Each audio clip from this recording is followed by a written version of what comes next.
So like I said, this is lesson 15, and we are talking about springs. And so we need to talk just generally about springs, what they are, how they work, how we measure spring constants, what that even means. And then we need to start doing theoretical problems on when we use multiple springs for the same process. All right, so first question, what is a spring?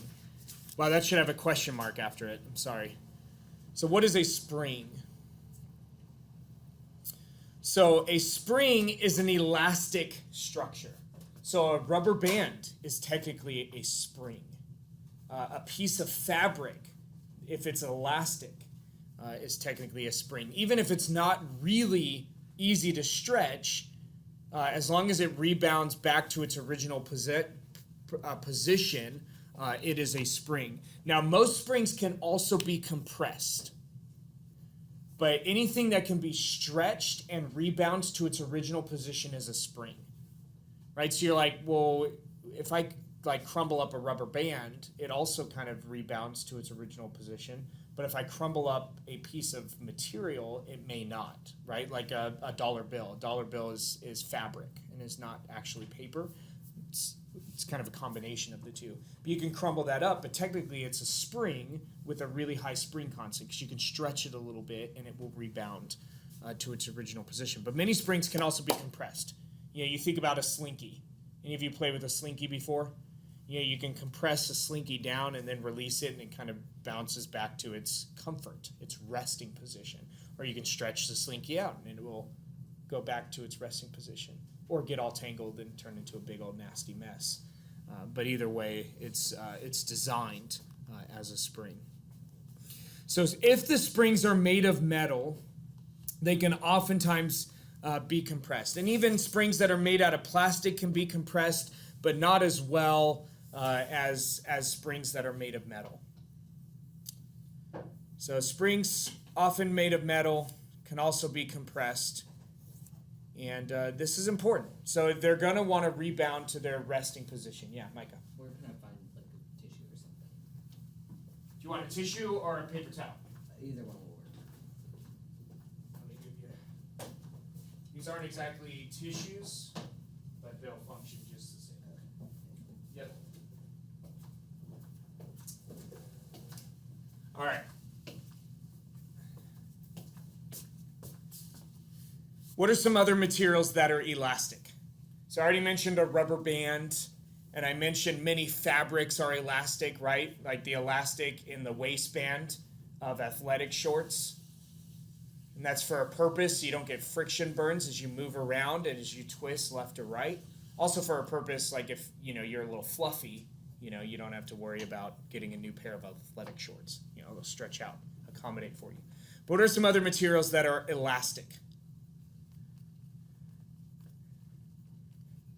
So we got rubber bands, we've got the elastic in clothing or in some fabrics. Can you think of any others? Your bodies are covered in one. Can you think of some others? Skin, absolutely. Skin is elastic. If you stretch the skin out, it returns to its resting position, as long as it's well hydrated and it's young. But as your skin gets old, the elastic fibers break down and it doesn't become as elastic, which is why you get wrinkles. You get extra surface area building in. But also if you're dehydrated, you can accomplish something similar. Can you think of anything else that is elastic? So we've got skin. You're not covered in it, but it also is a part of your body. And if they are stretched, they rebound. Usually when you put them to work, you compress them, you contract them and make them smaller, but they can be stretched and actually rebound to the resting position, which actually does a good job of helping joints to return to resting position and you not have to think about it. Muscles. Muscles are also elastic. If you stretch a muscle out, so as you extend your arm, it actually stretches your bicep, and then your bicep wants to rebound to its relaxed position. And it will help to actually put your arm back into a relaxed position without you actually having to contract your bicep because you've stretched it beyond its point. Any other ideas of elastic materials? We've got muscles, we've got skin, we've got rubber bands, we've got many fabrics. pretty good. This is a pretty good list of elastic materials. All right. Now here's another question, and this one's a little bit more complicated. How can we measure the elasticity? Whoa, there's an extra E in there. That E should not be there. That is bad spelling, and I'm sorry for it. I would say I'm embarrassed by it, but you guys are probably used to it now. So I am still a little bit embarrassed by it. So how can we measure the elasticity of a material? So think about where have we talked about elastic before? Collisions, right? We've talked about inelastic and elastic collisions. Yes? And what is true of an elastic collision? If a collision is purely elastic, like let's say you took a ball, a rubber ball, maybe, I don't know, a racquetball. Are racquetballs made of rubber? I think they're made of rubber. Anyways, they're made out of a really elastic material. And you throw that against a wall, that's about as close to an elastic collision as we can have. And what's going to be true about the velocity coming away from the wall compared to the velocity going towards the wall? If it was purely elastic, what would be true about the velocity coming away from the wall compared to the velocity going towards the wall? Yeah, they'd be the same. If it was 100% elastic. It's not going to be 100% elastic, but it's going to be pretty close, right? So thinking about that, how do we measure the elasticity of a material?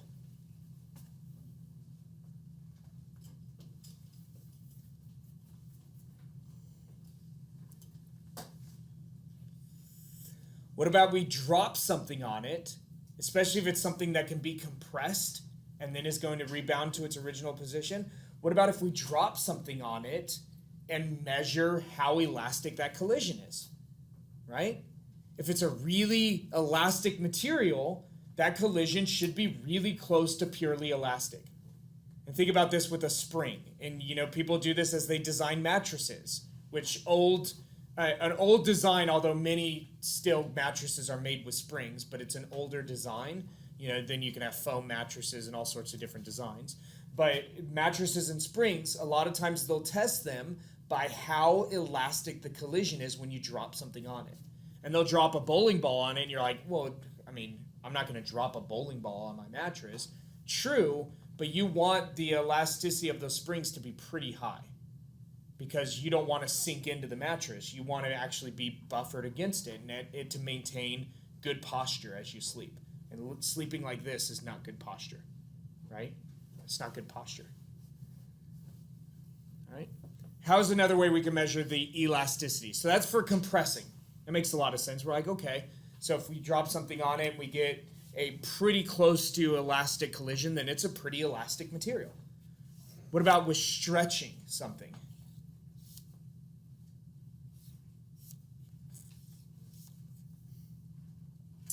How about this? How about we measure the elasticity by the resistance to stretching? Okay? So if it's something that stretches really, really easily, that's going to be a lot different than if it's something that you have to work a lot harder to stretch it. Right?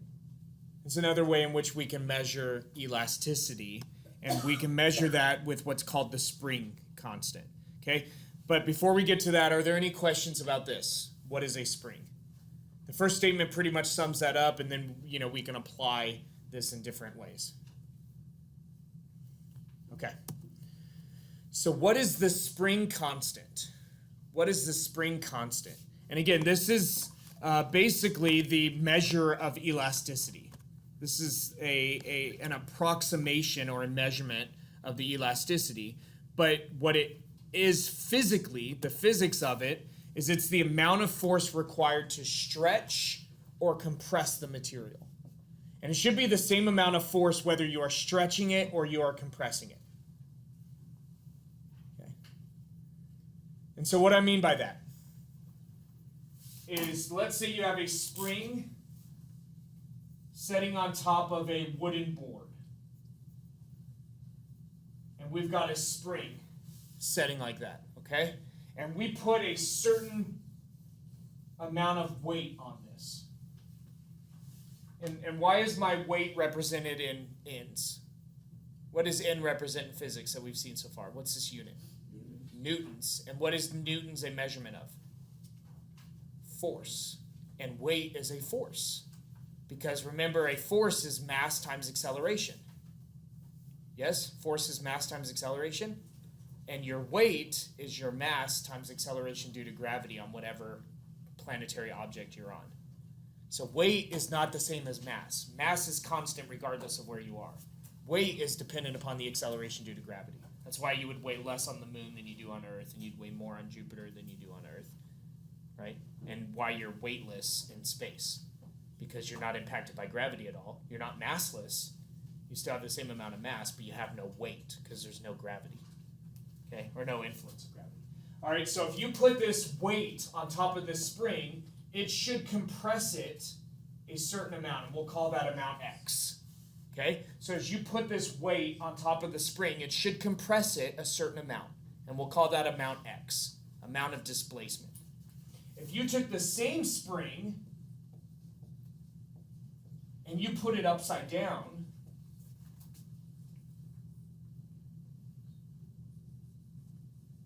so the same spring upside down with the same weight, same spring, and same weight. In this case, we were compressing it. In this case, we are stretching it, but you should get the same X. Same X, which equals displacement. So X is just a measurement of displacement. It's the distance away from the resting position. Whether you're compressing that spring or you're stretching it, if you have the same spring with the same amount of weight pulling on it as the weight pressing on it, your amount of displacement should be the same. Okay. Up to a certain point. And what's that point? Where is there going to be some exception to this rule? If this spring is completely compressed to where all of these pieces are sitting right on top of each other, you've experienced this. How many of you have never played with a slinky? You've never once in your life held a slinky. Okay, cool. There's only so much you can compress that, right? Before all of the plastic, or if you're using a metal slinky, all of the pieces are in contact, and it can't be compressed anymore. That will usually happen prior to where you can't stretch it anymore. Okay? So there are some exceptions to this. If you have a really low spring constant, so it's really easy to stretch it out, then you're probably not going to be able to compress it as far as you can stretch it out. But if you have a spring with a really high spring constant, so it's really hard to stretch it out, takes an enormous force to stretch it out, then you're probably going to be able to compress it just as far as you could stretch it. Okay. These would be like the springs in your mattress. The springs in your mattress have a much higher spring constant than a slinky, because a slinky is a toy, and you want it to be able to stretch so you can get it to go down the stairs, right? Have any of you ever been able to get a slinky to go all the way down a flight of stairs? It's really challenging. You've done it. It takes some work, right? You've got to really work at it, because you lose energy every time it moves a step. So you got to really work at it, or have a really good slinky. You know, that's a way too. So higher constants mean stiffer materials. The higher the constant is, the harder it is to compress, the harder it is to stretch. Okay, the more you can think about it as the stiffer, or the stiffer, or better yet, the resistance to movement. Okay, the resistance to movement. So higher constant means that there's a higher resistance to stretching or compression. All right, I got some questions again. I got into the mood of writing questions at the end of these slides. If you don't like questions, which I'm getting the feeling that you don't, because nobody's really answering my questions, I'm sorry, but it's a good way of us having some good dialogue. Because even if I end up answering my own question, I can see y'all agreeing with my answer, and then so we still had some dialogue. I'm just speaking for you. Okay. All right. So there's a question, does the spring constant vary with position? So, and what we mean by that is if we stretch this spring out, is your spring constant going to change?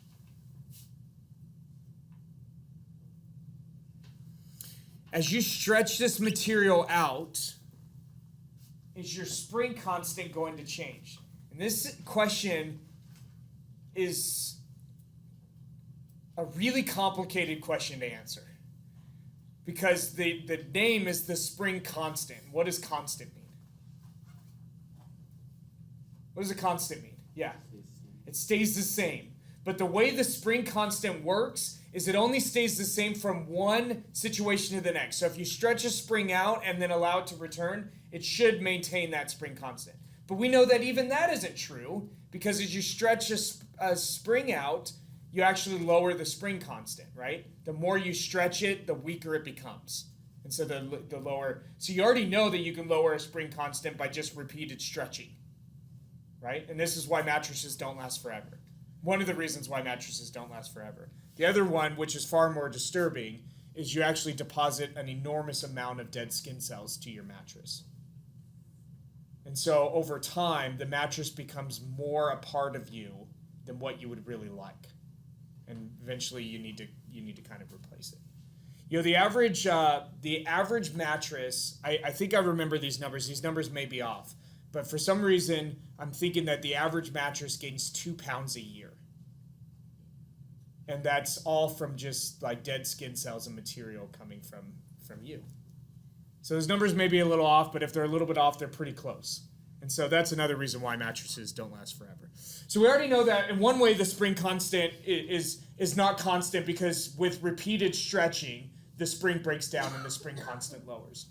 But the spring constant is also not constant in that we have this law called Hooke's law that says that there's a linear relationship between the amount of material is stretched and the force required to keep stretching it. Meaning that the more you stretch this spring, the more weight you have to add to stretch it the same amount. Okay? And so what Hooke's law says is that there's a linear relationship between the stretch distance. What's another term for this? The stretch distance. I'll give you a hint. The word is written right beneath it on the board. Displacement. So there's a linear relationship between stretch distance or displacement and the force required to stretch. Force required to stretch. And the linear relationship is like this. As you increase in displacement or you increase in stretch distance, it requires more and more force to continue to stretch that.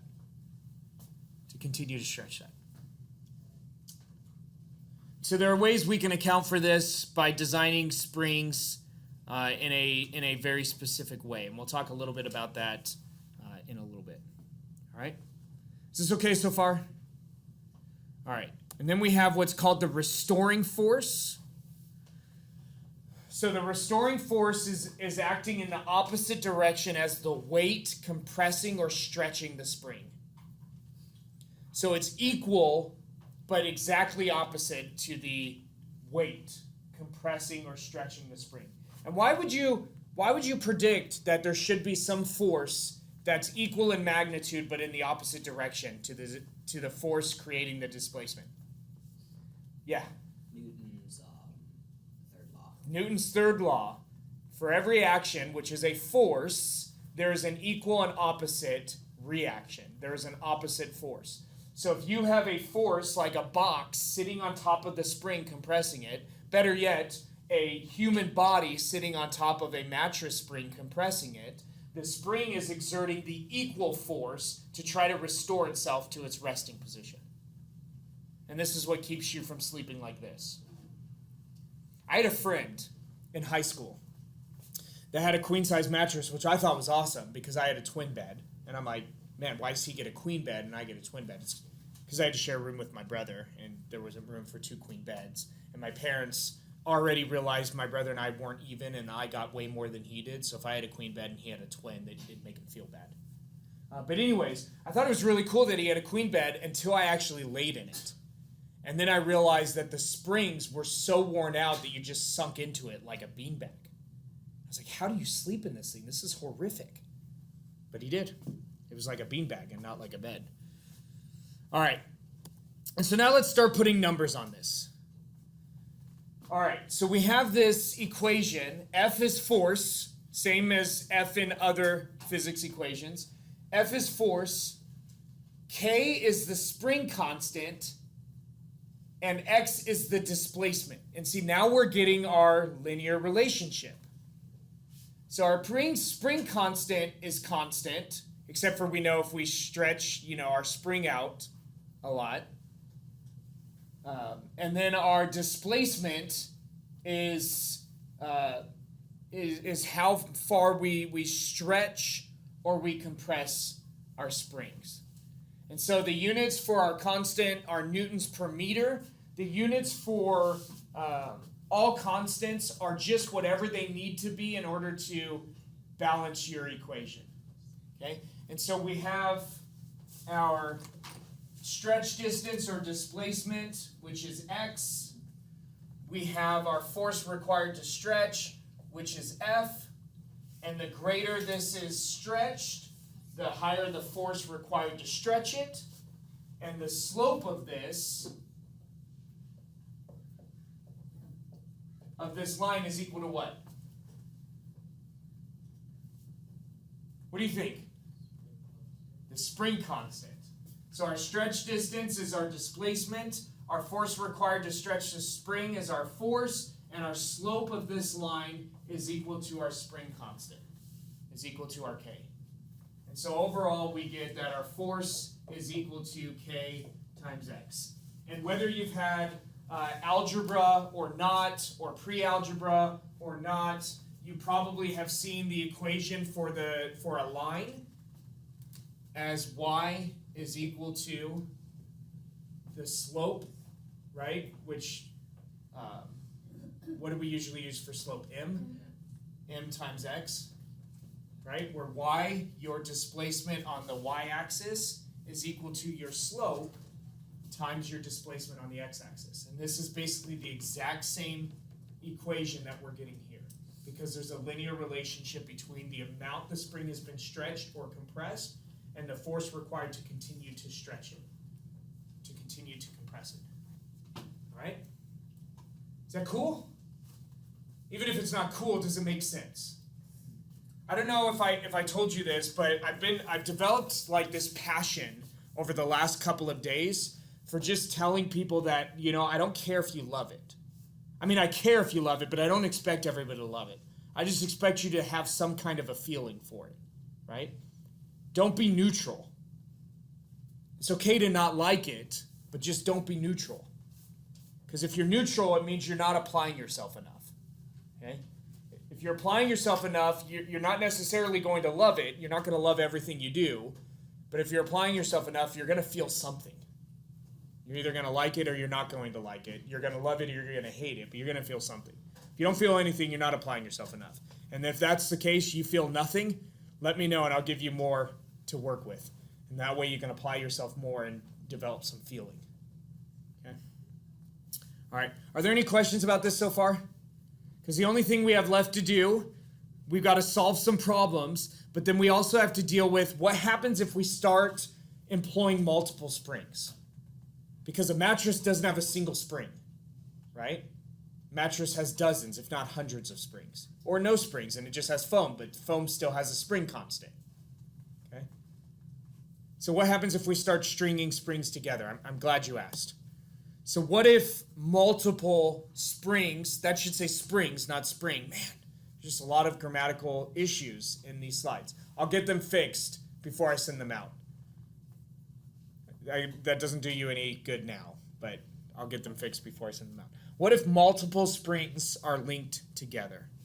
All right, so in this one, these springs are said to be in series, that we have one spring with a particular spring constant strung at the end of another spring with its own spring constant. And then now we can sum these springs up as though they were a single spring. And I guess a really good analogy for this would be a game of tug of war. Have any of you never played a game of tug of war? Wow, this is awesome. So all of you have at least played one game of tug of war. Cool. So you can sum up the collective pulling force of everybody in the game as if they were a single person. And you can see this if you've ever played a game of tug of war, and this is what I used to do when I was a kid, with your dad or with somebody that was bigger than you were. And it took there are only three of us, so we were at a disadvantage. There were three of us. I have an older sister that was really, I think she wasn't applying herself enough, so she was pretty neutral about whether or not we won. And then my brother and I, but my younger brother, I mean, he was applying himself, but he was giving it his all. But anyways, it took all three of us just to make my dad have to work a little bit in a game of tug of war. Okay, and so you can do kind of the same thing when you're dealing with springs, in that we can sum the collective. You wouldn't describe it as a pulling force, but rather a restoring force, right? The force that the spring's going to use to basically try to restore itself to resting position. The force working against whatever stretching or compressing the springs. But we can sum two springs in series as though they were acting as a single spring. And the way we do it is we get a total spring constant. And when springs are in series, we have to do 1 over the total spring constant is equal to 1 over all of your individual spring constants. And so eventually, if you want spring constant at the end, you're going to have to take the reciprocal of your fraction. Okay? Or you can, move things around to make it to where you can solve for, the spring constant total by itself. We can do that if you want. It's a little bit more complex algebraically than just solving for 1 over k total and then just taking the reciprocal of that fraction. Just turn it upside down. That's easier to do algebraically than to solve for this. Because if you wanted to solve for this, you'd have to multiply both sides by k total, and then you would have to divide 1 by 1 over, and it gets a little bit complicated. Okay? Now, when the springs are in parallel, it's a lot simpler. Our total constant is just equal to the sum of the individual constants. And this is why when you design mattresses, you put springs everywhere, even in places where somebody's not likely to lay, because it still, again, just builds into a higher overall spring constant that helps to buffer against compression and helps you to maintain good posture as you sleep. Okay? So that you can donate lots and lots of dead skin cells to your mattress. Look at that, bringing a biology concept into a physics classroom. You're welcome for that. All right? So are there any questions about this? There's a great deal of value in being able to do this, by the way, to sum up an infinite number of springs as though we're operating as a single spring. There's a lot of benefit in being able to do this. And even if you, like I said, if you designed a mattress to where there are no springs, but instead it's foam, the foam has a spring constant and behaves as a spring, resisting compression. Still an elastic material, like a spring is elastic material. Okay? You want to solve some problems? Let's solve some problems. You all seem hungry. Like, you're like, yeah, I liked this appetizer, Dr. Engel, but I want my meal, right? I want my meal. Okay. So if a spring is stretched 3.56 times 10 to the negative 2 meters by a mass of 45.0 kilograms, what is the spring constant? What is the spring constant? And I'm sorry, I may have already mentioned to you, I don't know if you were here or not when I mentioned it, but this week's been a little frantic for me, so I didn't have time to actually solve them out on the slide ahead of time, but I will before I send them out to you. So we'll solve them on the board, and hopefully the way I solve it on the board is the same as the way I solve it in the slides. Because it's always fun when you look at your notes and we got a different answer than what I email you in the slides? How many times has that happened? A couple or more than a couple? Just a couple of times? Okay. Usually it's because I did it wrong on the board in class, and then I do it right when I'm sitting by myself. I just get so nervous with all of you watching me, you know? There's a lot of problem-solving anxiety.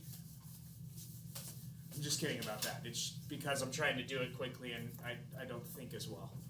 I don't really get nervous. All right. So what do we have, or what are we given by this problem? What do we have, or what are we given? Yep, we're given the mass of the object is equal to 45.0 kilograms. What else do we have? What else are we given? We're given displacement, right? The amount that it stretched was which another way of saying that is the displacement, which what variable, what letter do we use to represent displacement? X. So we have X is equal to 3.56 times 10 to the minus 2 meters. Okay. So now that's all we're given. That's all we're given. A little bit unfortunate because it didn't actually give us force, it gave us mass. So what are some tools that we have? Well, we know we have our tool that says that the force required to continue to stretch the spring is equal to our spring constant times our displacement, right? We know we have that tool. We just learned that tool. We love that tool. Or you hate it, but either way, feel something. Now, it didn't give us force. Instead, it gave us mass. We know that force is equal to mass times acceleration, right? And because we can assume this happened on Earth because it didn't tell us otherwise, what is acceleration? Which is another tool we have. Acceleration due to gravity, we'll call it a sub g. Usually we just call it g. But I want to keep it in the m times a. What is g? 9.80 meters per second squared. Okay? We okay so far? All right, and then what do we want? What's the problem asking us to find? The spring constant. And this is why I think it's always a good idea to give your tools before you do the want, because then you have your tool and you realize it's sitting in a form that's going to help me, but not as well as if I reorganized it. Okay? Because this wants K. Right? It wants to know the spring constant. Well, we can algebraically get K by itself. If we have X being multiplied to K, how do we get K by itself? Yeah, divide X away. Divide X away. And so these X's will cancel. K is going to equal force divided by X. Right? And then we know force is equal to mass times acceleration. Right? And now do we know all these? Do we know the mass of this object? Yes, we do. Do we know the acceleration of this object? Yes, we do. It's acceleration due to gravity. Do we know the displacement? Yes, we do. So we have our tool in the right form, and we have everything we need to solve it. So K is equal to 45.0 kilograms times 9.80 meters per second squared divided by our displacement, which is 3.56 times 10 to the minus 2 meters. And you should be able to just plug it in just like that into your calculator if you want to get rid of the scientific notation. Since this exponent is negative, is this number going to get smaller or larger? Smaller, right? Because it's negative, and so we're going to move the decimal place 2 times because that's the magnitude of our exponent, and so you just shift this over twice, and you would have 0.0356, or you can just plug it right into your calculator as 3.56 and then hit the big E to the negative 2. Or if your calculator has y to the x, then you just do 3.56, hit that y to the x, and do negative 2. No, that won't work. That wouldn't work. That wouldn't work because that's not times 10 to the. Just kidding. Don't do that. Don't do that. I don't know why the big E represents times 10 to the. I don't know. I didn't make this up. All right. So we'll do 45 times 9.80 times divided by 3.56 times 10 to the minus 2. And we get, so this has 3 significant figures. This has 3 significant figures. This has 3 significant figures. Our answer needs to be written in 3 significant figures. And we get 12.4 or 12,400. Anybody else get that? Anybody else work the problem out? No. Okay, well right now we're going to go with 12,400. The question is, what are our units? So meters cancel out, meters cancel out.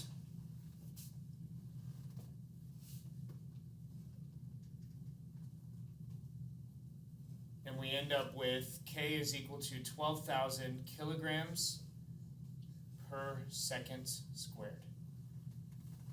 Like, man, that's a weird unit. Because didn't we say that the units of K are newtons per meter?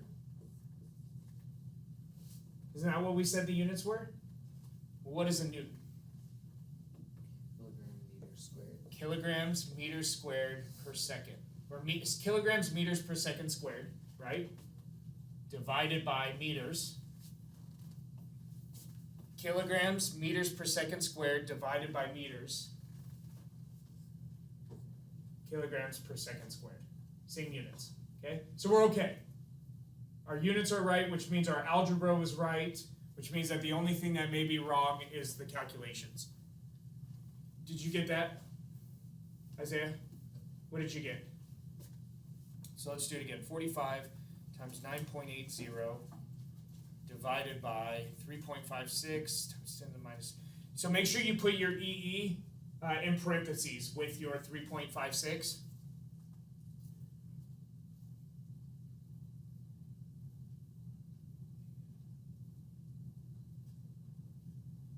Yeah, I did it again. I got 12,400 still. Okay, so this is a really, really large spring constant, which that makes sense. A mass of 45 kilograms is about 100 pounds. Okay, and so about 100 pounds only compress this spring. What is this? 3 centimeters. So 3 centimeters is a little bit over an inch. So a weight of 100 pounds only compressed the spring this much. That's a spring that's resistant to compression. So we would expect it to have a high spring constant, and it does. The units are a little weird. If you don't like that, just erase those units and put newtons per meter. If that makes you feel more comfortable. Okay. We okay? All right, next one. A spring is compressed 1.03 times 10 to the minus 1 meters to fit in a box. If the spring constant is 34.5 newtons per meter, what force will propel the spring out of the box when opened?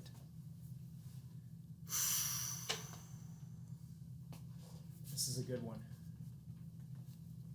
Can I erase this? Okay, nobody's still working on this.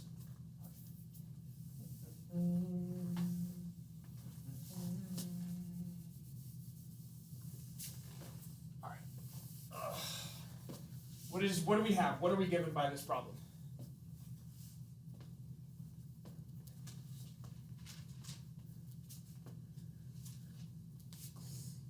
We're given that the spring is compressed a certain distance. And what is another way of saying compressed a certain distance? It's displacement. And what variable or letter do we use to represent displacement? X. So we know X is equal to 1.03 times 10 to the minus 1 meters. What else are we given?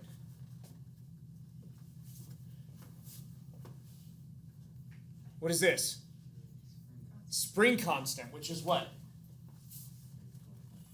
Yeah, and it's K is equal to 34.5 newtons per meter. And then in parentheses, we'll write kilograms per second squared, because we know that that's what a newton per meter is, right? Just in case those units help us more. Okay? And then what tools do we have?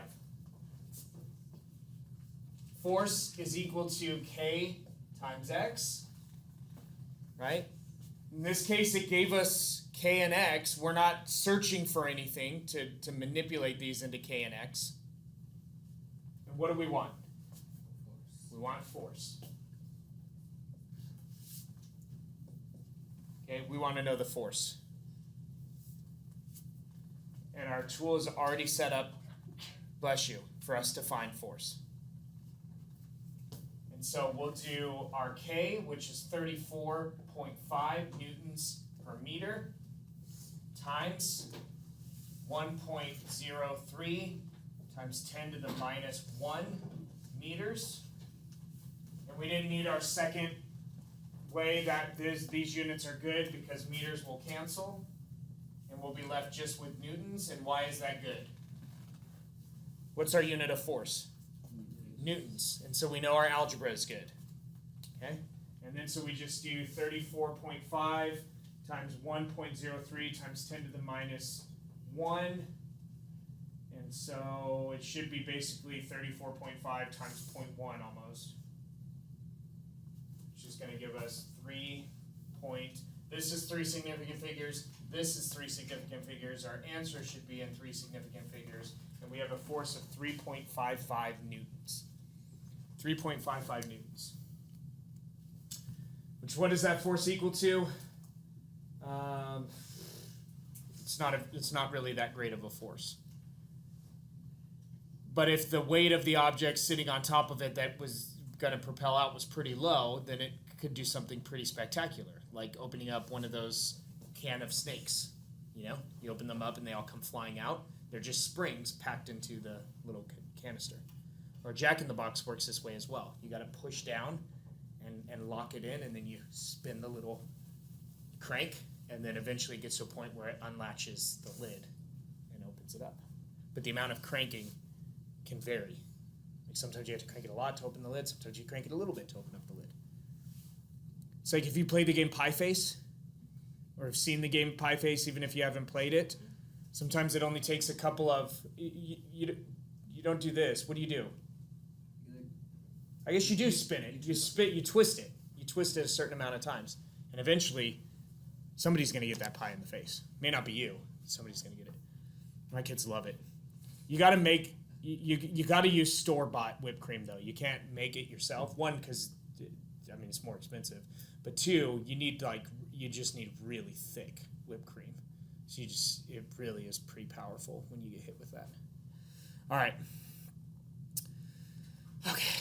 So let's do this problem.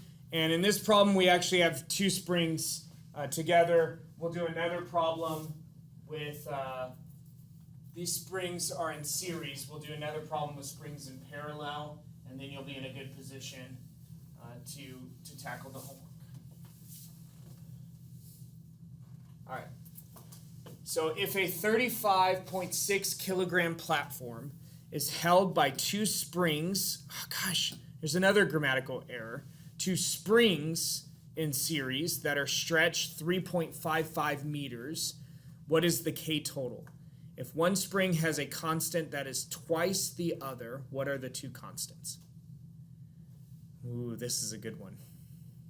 This is a good one. This is a good problem. It's going to require a little bit of algebra. And that's how physics tends to work. If the concept is not really all that complicated, like stretching and compressing a spring, it's pretty simple. Then the algebra tends to be complicated. If the concept is fairly difficult to understand, the algebra tends to be pretty simple. And it's a nice balance, right? So nothing's ever too easy, nothing's ever too hard. Everything's just manageable, right? You got to apply yourself, but it's manageable.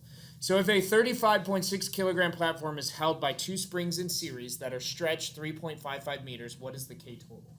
All right, so what do we have? We have the mass of the platform. What is it, Micah? 35.6 kilograms. 35.6 kilograms. What else do we have? We've got displacement, right? The springs are stretched 3.55 meters. So we know that X is equal to 3.55 meters. And remember, there's value in treating the springs as a single spring, and that's what we're going to do to solve K total. We're going to treat these two springs as a single spring until we do the second part of the problem. Okay, so we're going to treat them as a single spring. What tools do we have? We have force is equal to Kx. We weren't given force, we were given mass. So we're also going to have to use our tool that says force is equal to mass times acceleration. We have another tool that says acceleration due to gravity is 9.80 meters per second squared. And then here's where we get another one. 1 over K total is equal to 1 over K1 plus 1 over K2. Right, that's another tool we haven't had to use yet, but we did learn a few slides ago when you have springs in series. These are not springs in parallel, these are springs in series. Okay. The first problem wants K total. Do you agree? We're going to treat these as a single spring. So we're going to use the modified form of this that we solved for before. K equals force divided by displacement. Remember we did that in our first problem? And then we're going to plug mass times acceleration in for F, just like we did in our first problem. And we're going to say K total is equal to our mass, which is 35.6 kilograms, times acceleration due to gravity, 9.80 meters per second squared, divided by the displacement, which is 3.55 meters. Meters are going to cancel.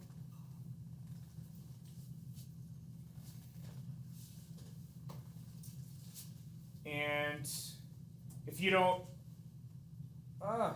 if you don't track this fully, if you just went back and looked at the first problem, you'd see why we use this tool here. We basically just used this tool that we developed algebraically as we solved problem 1. So 35.6 kilograms times 9.80 meters per second squared divided by a displacement of 3.55 meters. This is 3 significant figures. This is 3 significant figures. This is 3 significant figures. K total is equal to 98.3 kilograms per second squared. Or if you wanted to, you could represent it as newtons per meter, because they're the same units. Okay, so we've solved the first question, but it asked us a second question. And what was that? What are the two constants? What is K1 and K2? It gave us one more bit of information, right? It told us that K2 is equal to 2 times K1. Right? It said if one spring has a constant that is twice the other, what are the two constants? So it told us that, I mean, you could have, if you want, you could say K1 is twice K2. That's fine. You could go either way. But it also told us this. Do you agree? All right. So now we've got to use this tool here to solve for these.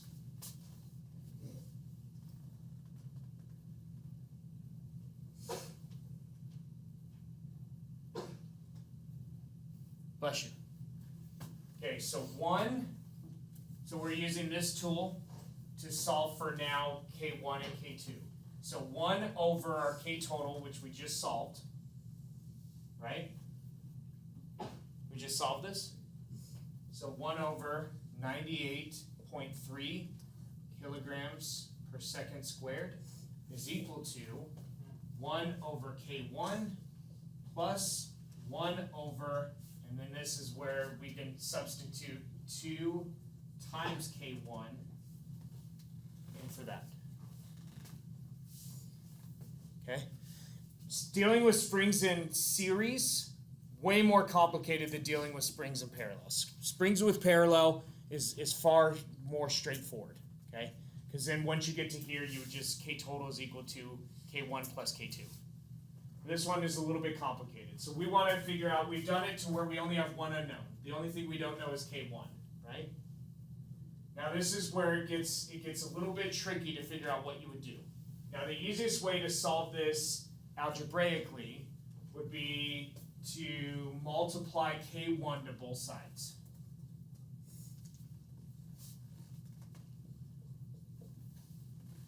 Because if you do that, you'll lose K1 from here, you'll lose K1 from there, right? You would lose it from the denominator of both those fractions. And then so over on the left, we would have K1 divided by 98.3 kilograms per second squared is equal to 1 plus 1/2. That would be the only thing left over there. You okay with that? What's 1 plus 1/2? 1 and 1/2. We'll call it 1.5 just because it takes up less room to write. And then how do we solve for K1 now?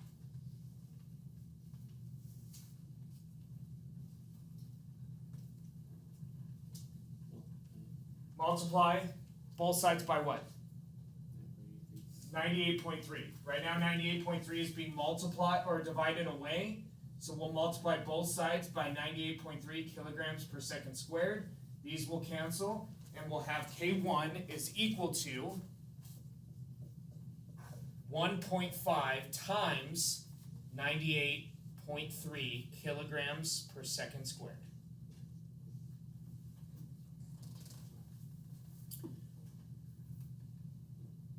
Which is going to be 140 something. Still maintain it. This is 1.5, but it was exactly 1.5, right? Because it was 1 plus 1/2, so we're not going to limit our significant figures here. We're only going to limit it here, so we'll maintain 3, and we'll say K1 is equal to 147 kilograms per second squared. We okay with that? But we haven't finished, right? Because we still need to know K2. But K2 is 2 times K1. 2 times K1. And so if we wanted to figure out K2, we would just do 2 times this value here. And see, when you add springs in series, you end up with a lower spring constant overall. And that probably should make sense to you. Because I don't know if you've ever taken 2 rubber bands and tied them together, you can get far more stretch than what you would expect by just the individual rubber bands. Okay? All right, is this okay?